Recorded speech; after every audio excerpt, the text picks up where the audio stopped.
एफ-डी-एची red, Shahrukh Khan, Ajay Devgan आणि tiger Shroff यांना notice. पण अक्षय कुमार या सगळ्या प्रकरणातून बाहेर कसा पडला? मित्रांनो, बोलो जुबा केसरी ही जाहिरातीतील ओळ गेल्या काही वर्षापासून टीव्ही आणि सोशल मीडियावर चांगलीच चर्चेत आहे. या जाहिरातीत बॉलिवूडचे सुपरस्टार शाहरुख खान, अजय देवगण आणि टायगर श्रॉफ दिसतात.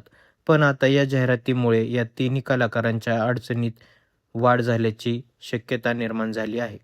महाराष्ट्राच्या अन्न आणि औषध प्रशासनाने म्हणजेच एफ-डी-एने शाहरुख खान, अजय देवगण आणि टायगर श्रॉफ यांना विमल इलायची जाहिरातीसंदर्भात कारणे दाखवा नोटीस बजावली आहे. एफ-डी-एच्या मते ही जाहिरात तंबाखूजन्य पदार्थाच्या अप्रत्यक्ष किंवा सिगारेट जाहिरातीच्या स्वरूपाची आहे. पण नेमका वाद काय आहे?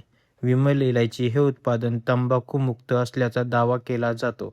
मात्र याच ब्रँडखाली पान मसाला आणि तंबाखूजन्य उत्पादनेही बाजारात आहेत. त्यामुळे इलायचीच्या जाहिरातीच्या माध्यमातून प्रत्यक्षात त्याच ब्रँडची ओळख आणि आठवण ग्राहकांच्या मनात निर्माण केली जाते का? हा प्रश्न उपस्थित आहे. यालाच सरोगेट जाहिरात म्हटलं जातं. अशा जाहिरातीबाबत यापूर्वीही मोठा वाद झाला आहे. आता एफ-डी-एने थेट सेलिब्रिटींकडे स्पष्टीकरण मागितल्याने या प्रकरणाला वेगळं वळण आलं आहे. नोटीस मिळाल्यानंतर या कलाकारांना जाहिरातीत त्यांची भूमिकेबाबत स्पष्टीकरण द्यावं लागू शकतं. त्यानंतर संबंधित कायद्यानुसार पुढील कारवाईचा निर्णय घेतला जाऊ शकतो.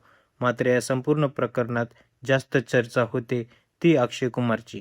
कारण काही वर्षापूर्वी अक्षय कुमारही याच विमल इलायची जाहिरातीत शाहरुख खान आणि अजय देवगणसोबत दिसला होता.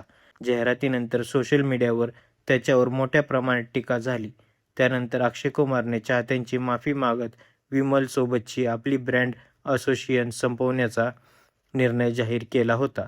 त्यांनी जाहिरातीची घेतलेली फी एका चांगल्या कारणासाठी देण्याचेही सांगितले होते.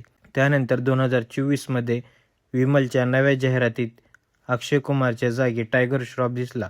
म्हणजेच आज एफ-डी-एच्या नोटीसीत ज्या 3 कलाकारांची नावे आहेत त्यापैकी टायगर हा अक्षयच्या जागी या जाहिरातीत आल्याचा आहे.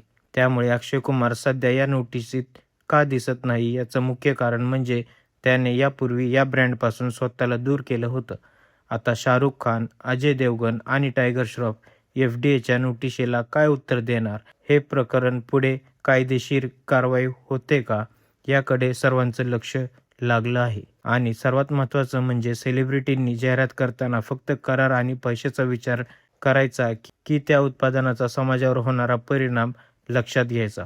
हा प्रश्न पुन्हा एकदा या प्रकरणामुळे चर्चेत आला आहे. धन्यवाद.